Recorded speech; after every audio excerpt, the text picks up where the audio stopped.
Assalamualaikum warahmatullahi wabarakatuh. Baik teman-teman sekalian, sahabat cadas. Kali ini kita akan mempelajari yaitu soal file hasil tryouts terbaru ya, bagian tes teknis P3K 2021 ini. Jadi di sini ya teman-teman, banyak yang bertanya kepada saya yaitu Bang, bagaimana apakah soal di teknis itu PI dan pedagogik itu disatukan? Iya ya. Jadi di soal teknis ini ya teman-teman, yaitu ada tes untuk keprofesionalan kalian, yaitu dimana di sini kalian akan diajari menguasai yaitu bidang yang kalian tempuh atau mapel yang kalian pegang, dan juga membidangi yaitu secara ilmu pedagogik atau dalam sistem KBM, kegiatan belajar mengajar. Ya, sebelum kita melanjut ke soal pertama, terlebih dahulu kita berdoa. Rabbi zidni ilma warzuqni fahma. Bismillahirrahmanirrahim. Rabbi shrah li sadri wa yassir li amri wahlul 'uqdatam min lisani yafqahu qawli. Allahumma faqihu fid din wa alimhu ta'wil. Allahumma shalli Muhammad wa ala sayyidina Muhammad. Lanjut ke soal nomor 1 ya teman-teman sekalian. Ya, nomor 1 ini hukum yang berkenaan dengan perilaku akhlak manusia dalam kehidupan disebut hukum A. Amalia, B. Jinaya, C. I'tiqadiyah, D. Khuluqiyah, dan E. Siyasah. Jadi di sini ya teman-teman, yaitu soal ini yang pernah kita bahas yaitu di tryout banyak sekali teman-teman, dan di sini yaitu soal-soal ini pembahasan di SKB tahun 2018 dan 2020 kemarin ya teman-teman. Ya, jadi jawaban paling pas yaitu hukum khuluqiyah, yaitu hukum yang bersangkutan dengan apa yang ada diwajibkan kepada mukallaf, yang akan mengingatkan moral, budi pekerti, adab, sopan santun, dan menjauhkan diri dari sikap tercela.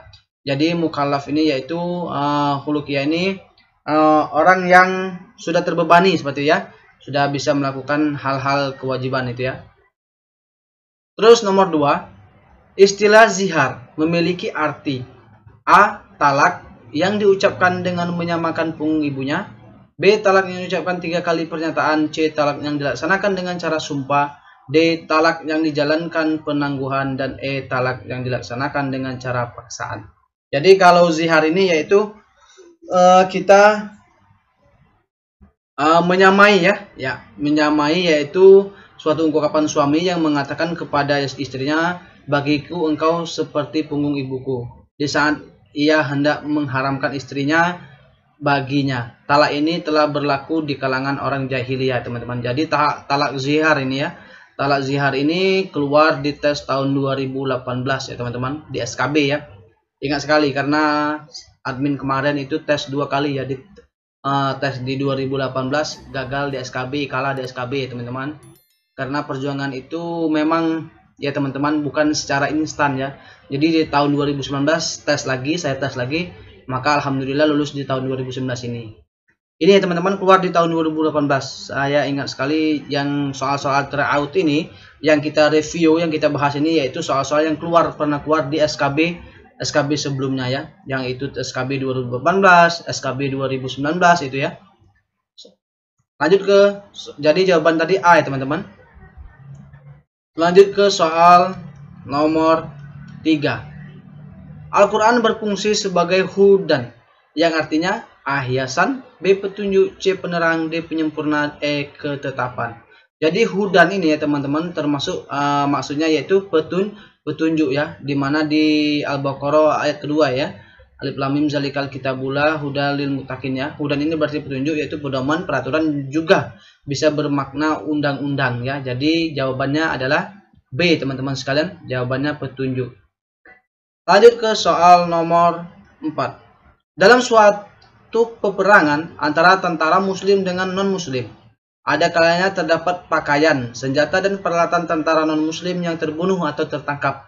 Harta tersebut lazim disebut, ingat ya ini ya mas, guru agama harus tahu ya, A. ganimah, B. salab, C. salam, D. raharbiyah, dan E. mamlukah. Jadi yaitu ganimah ini teman-teman, yang mana pembahasannya di sini ya, yaitu pengertian dari salab adalah oh iya ya teman-teman, ini di sini dalam suatu peperangan antara tentara muslim dengan non muslim, Ada kalanya terdapat pakaian, senjata, dan peralatan tentara non-muslim yang terbunuh atau tertangkap. Harta tersebut lebih lazim disebut ya. Ini pengertiannya yaitu jadi jawabannya salab ya. Di mana ini pengertian salabnya adalah harta yang diambil oleh peserta perang yang muslim dari lawan tandingnya yang kafir di dalam peperangan seperti pakaian dan alat peperangan, perang, tunggangan, senjata atau tameng ya. Jadi kalau yang ganimah itu harta rampasan perang ya. Kalau harta rampasan perang itu biasanya dari peninggalan seperti emas itu ya, yang misalkan pada saat perang itu dia menaklukkan suatu kerajaan seperti Muslim kemarin menaklukkan Persia. Jadi segala harta yang di kerajaan itu menjadi ganimah atau harta rampasan perang. Lanjut ke soal nomor 5. Ayat Makkiyah dalam ulumul Quran adalah A. Ayat yang turun di Mekah, B. Surat yang turun di Mekah, C. Ayat dan atau surah yang turun sebelum hijrah Nabi Muhammad SAW, D. Ayat atau surah yang turun di Mekah sewaktu akan hijrah Nabi Muhammad SAW ke Madinah, E. Ayat surah yang turun di Mekah setelah Nabi Muhammad ke Madinah. Jadi jawaban di sini yaitu Makkiyah itu ya adalah ulumul Quran adalah artinya yaitu surat yang turun sebelum hijrah Nabi ya ke Madinah. Jadi jawabannya adalah di sini C teman-teman, yaitu ayat atau surat yang turun sebelum hijrah Nabi Muhammad SAW. Jadi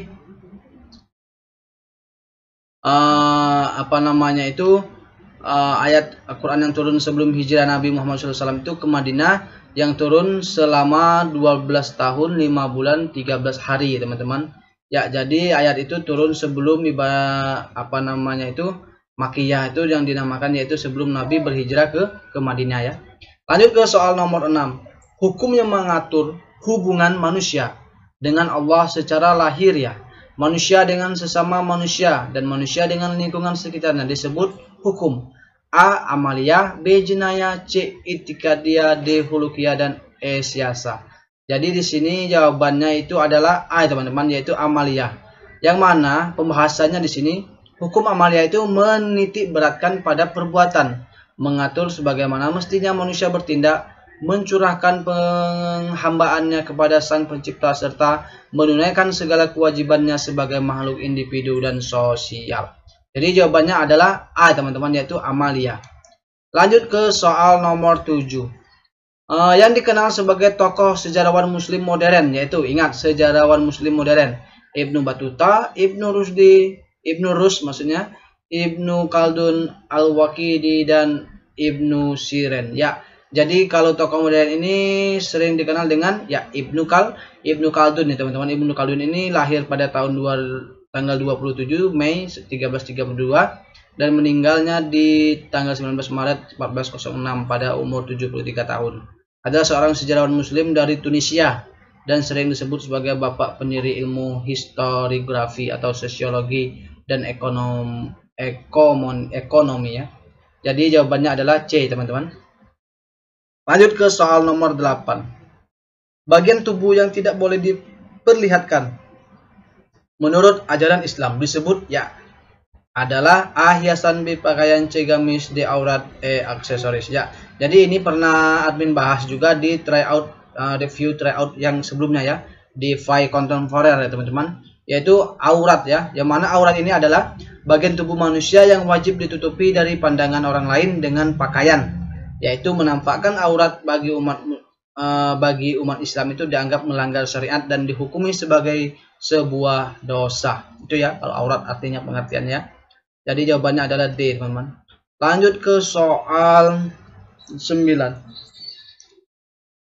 Di sini yaitu terminologi millah. Ingat ya, millah dalam Islam itu memiliki makna A. Suatu nilai yang mengandung prinsip ajaran, B. Suatu nilai yang mengandung jalan hidup, C. Suatu nilai yang mengandung ajaran-ajaran tertentu, dan D. Suatu nilai yang mengandung hukum-hukum keagamaan, E. Suatu nilai yang mengandung aturan-aturan.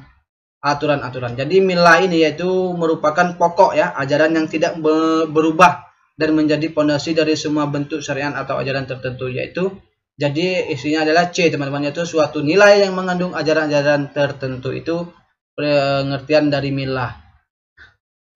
Ya, lanjut ke soal nomor 10 teman-teman. yaitu hukum mengambil barang temuan adalah ya, jadi bisa disebut sunnah apabila A diperkirakan akan mubazir jika dibiarkan, B diperkirakan akan baik jika dimanfaatkan, C khawatir akan diambil dan dimiliki orang lain, D bermaksud menyelamatkan karena berada di tempat yang berbahaya, E ragu akan kemampuan untuk bisa merawatnya. Ya, jadi mengambil hukum mengambil barang temuan itu adalah sunnah apabila ya jawaban di sini kalau menurut Imam Syafi'i teman-teman, yaitu pernah berkata dalam kitab sebagai berikut, yaitu tidak boleh bagi seorang membiarkan barang temuan jika dia menemukannya. Nah, jika kita tidak yakin bisa menjaga dan mengamankan barang temuan tersebut, maka mengambilnya hukumnya sunnah atau tidak wajib. Itu jika ragu akan kemampuan untuk merawatnya, itu bisa disebut sunnah. Ini pengertiannya ya. Jadi dalam kitab itu maksudnya di sini bila kita itu masih ada keraguan ya. Jadi kita itu tidak bisa menjaga dan mengamankannya barang temuan tersebut, maka mengambil hukumnya itu sunnah tidak wajib. Kalau kita bisa kalau bermaksud menyelamatkan karena berada di tempat yang berbahaya, itu wajib ya teman-teman. Itu yang dinamakan wajib. Itu pengertian maksud dari Imam Syafi'i ya di pembahasan soal ini. Jadi jawabannya E teman-teman. Lanjut ke soal nomor 11, di mana di sini Allah memiliki sifat al-matin. Artinya Allah Maha. Ya, ini keluar juga di tryout yang kemarin ya teman-teman, yang kita bahas review yang kontemporer ya. Jadi Allah Maha A pemberi keamanan, B mulia, C adil, D akhir, dan E itu kokoh. Jadi al-matin maksudnya di sini yaitu yang maha kokoh ya teman-teman, yaitu isinya adalah teman-teman, yaitu memiliki makna bahwa Allah itu merupakan zat yang maha memiliki kekuatan atau kekokohan ya. Itu ya teman-teman sekalian. Lanjut ke soal nomor 12. Tokoh Islam Jamaluddin Al-Afghani termasuk seorang pembaharu Islam yang mengemukakan gagasan tentang A. Islam ilmu pengetahuan, B. Islam dan liberalisme, C. Pan-Islamisme, D. Postmodern, dan E. Islam akomodatif dan alternatif. Ya, jadi di sini Pan-Islamisme ya teman-teman. Ini soal ini teman-teman, tryout ini ya, yang soal yang ini itu semuanya keluar di tahun 2018 dan 2019 pada saya SKB kemarin, dan terakhir itu dari tahun 2020 pas saya SKB PAI ini keluar juga. Di tahun 2018 ini juga keluar ya teman-teman. Di PPG juga ini keluar ya. Jadi silakan teman-teman paham ini ya. Yaitu Pan-Islamisme ini yaitu Jamaluddin Al-Afghani ini menginginkan adanya persatuan umat Islam baik yang sudah merdeka maupun masih jajah. Yaitu gagasan ini terkenal dengan Pan-Islamisme ya teman-teman. Ya, jawabannya adalah C ya. Lanjut ke soal nomor 13. Hukum yang mengatur tindak pidana dalam Islam disebut A. Maliyah, B. Jinayah, C. Itikadiyah, D. Khuluqiyah, dan E. Siyasah. Jadi yang mengatur dalam pidana Islam itu yaitu jinayah teman-teman, yang mana hukum jinayah ini adalah sebuah kajian ilmu hukum Islam yang berbicara tentang kriminalitas. Hukum jinayah disebut juga dengan hukum pidana Islam. Adapun ruang lingkup kajian hukum pidana Islam ini meliputi tindak pidana qiyas, hudud, dan takzir. Jadi teman-teman, admin harap silakan membaca buku fikih fikih dari Sulaiman Rasyid ya teman-teman. Itu lengkap yang untuk hukum-hukum fikih yang jinayah ini ya. Ya, jadi jawabannya adalah B teman-teman. Lanjut ke soal 15. Allah menghendaki kemudahan bagimu dan tidak menghendaki kesukaran bagimu. Keringanan tentang hukum ibadah yang diberikan Allah kepada hambanya disebut A. Azimah, B. Rukhsah, C. Mani, D. Sah, dan E. Batal. Ya, jadi untuk keringanan itu namanya rukhsah teman-teman. Di mana rukhsah ini yaitu memiliki arti keringanan, adalah keringanan tentang hukum ibadah yang diberikan Allah kepada hambanya sebagai bukti bahwa Allah sayang kepada hambanya dan tidak mempersulit hambanya. Jadi keringanan ini teman-teman apabila kita sakit seperti itu ya, tidak bisa melakukan berwudu untuk sholat, maka ada rukhsah dengan bertayamum seperti itu. Sudah itu ada keringanan kalau yang perempuan itu bisa ada yang ibaratnya kelainan dalam mensnya ya. Jadi itu ada ruksonya ya teman-teman. Itu ya maksud dari keringanan yang Allah berikan. Jadi jawabannya B teman-teman sekalian, yaitu ruksoh. Lanjut ke soal 15. Masa Khalifah Al-Ma'mun Bani Abbasiyah telah berhasil mendirikan suatu lembaga keilmuan, yaitu A. Baitul Lahmi, B. Baitul Ilmi, C. Baitul Hikmah, D. Baitul Ulum, E. Baitul Ikhwan. Ingat ya, Khalifah Ma'mun itu mendirikan yaitu Baitul Hikmah ya teman-teman, yaitu rumah kebijaksanaan, yaitu atau disebut Baitul Hikmah, adalah perpustakaan, lembaga penerjemah dan pusat penelitian yang didirikan pada masa Khalifah Abbasiyah di Baghdad, Irak. Ini jawabannya C. Namun ini hancur teman-teman tak kala dinasti Abbasiyah ini diserang oleh tentara Mongol ya. Jadi banyak sekali buku-buku Islam itu hilang atau dibuang ke sungai kalau tidak salah di Sungai Tigris ya teman-teman. Jadi semua itu buku-buku karya-karya dari ilmuwan-ilmuwan pada masa Bani Abbasiyah banyak hilang ya teman-teman. Lanjut ke soal 16. Ini ilmuwan muslim yang menciptakan algoritma dan aljabar adalah A. Avicenna, B. Ibnu Rushd, C. Al-Khawarizmi, D. Ibnu Khaldun, E. Ibnu Hajar. Ya, jadi ilmuwan muslim yang menciptakan algoritma dan aljabar adalah di sini adalah Abu Ja'far Muhammad Ibnu Musa Al-Khawarizmi ya. Maksudnya Al-Khwarizmi ya, adalah seorang ilmuwan Timur Tengah. Di zaman peradaban Islam ia adalah penemu algoritma dan juga dikenal sebagai penemu aljabar. Itu ya. Al-Khwarizmi ini yaitu matematik, ilmuwan matematik Islam ya zaman dulu teman-teman, yaitu C ya. Ini masuk juga kemarin di SKB 2018.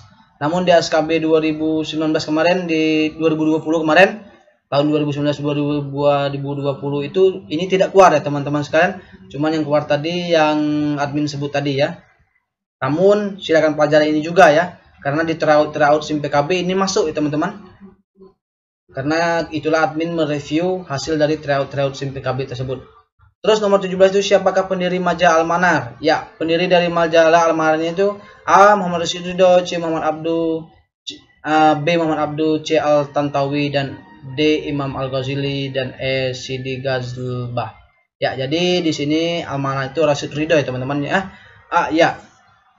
Al-Manar ya, Al-Manar itu adalah Muhammad Abdu yang merupakan sosok ulama yang menjadi rujukan primer dalam dinamika tafsir kontemporer, yaitu melalui penafsirannya yang ditulis oleh Rashid Ridho. Ya, penulisnya itu Rashid Ridho, muridnya ya, selaku muridnya yang kemudian dibubuhkan dalam sebuah kitab tafsir dengan nama Al-Quran Al-Hakim.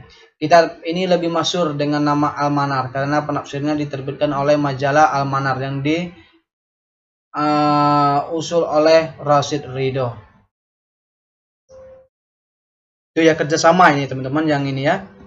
Jadi jawabannya itu Muhammad Rashid Ridho ya. Maaf ya teman-teman, yaitu rujukannya tadi yaitu Muhammad Abdu, gurunya, namun dalam penulisnya atau majalah ini Al-Manar ini yaitu dilakukan oleh Rashid Ridho, muridnya, yaitu jawaban A teman-teman. Lanjut ke soal nomor 18. Siapakah tokoh sahabat Nabi dari golongan saudagar kaya? A. Abdurrahman bin Naufal, B. Abdurrahman bin Auf, C. Abdurrahman Rawah, H dan D. Abdurrahman bin Jahsy, E. Abdurrahman. Ya, jadi di sini tokoh sahabat Nabi dari golongan saudagar kaya itu adalah Abdurrahman bin Auf ya teman-teman. Mana Abdurrahman bin Auf adalah seorang orang laki-laki yang paling awal masuk Islam, di mana beliau merupakan saudagar kaya yang sekaligus sahabat dari Abu Bakar As-Siddiq. B jawabannya teman-teman. Lanjut ke soal nomor 19. Tokoh yang menyebarkan agama Islam pertama kali di Cina adalah Sa'ad bin Abu Waqqas, B. Zaid bin Harith, C. Hasan al-Banna, D. Khalid bin Walid, dan E. Haidar Ali. Jadi jawabannya itu adalah Sa'ad bin Abi Waqqas ya, di mana sejarah mencatat Islam masuk ke Cina itu pada dinasti Tang tahun 1618 sampai 1905 Masehi, yang dibawa oleh salah satu seorang panglima muslim yaitu Sa'ad bin Abu Waqqas di masa Khalifah Utsman bin Affan. Jawabannya adalah A teman-teman. Jadi lanjut ke soal nomor 20. Nomor 20 ini yaitu Islam adalah agama fitrah, artinya ya Agama fitrah ini adalah memiliki arti suci. Jadi Islam itu agama fitrah adalah agama yang suci dan cenderung pada kebenaran. Jadi jawabannya adalah ya.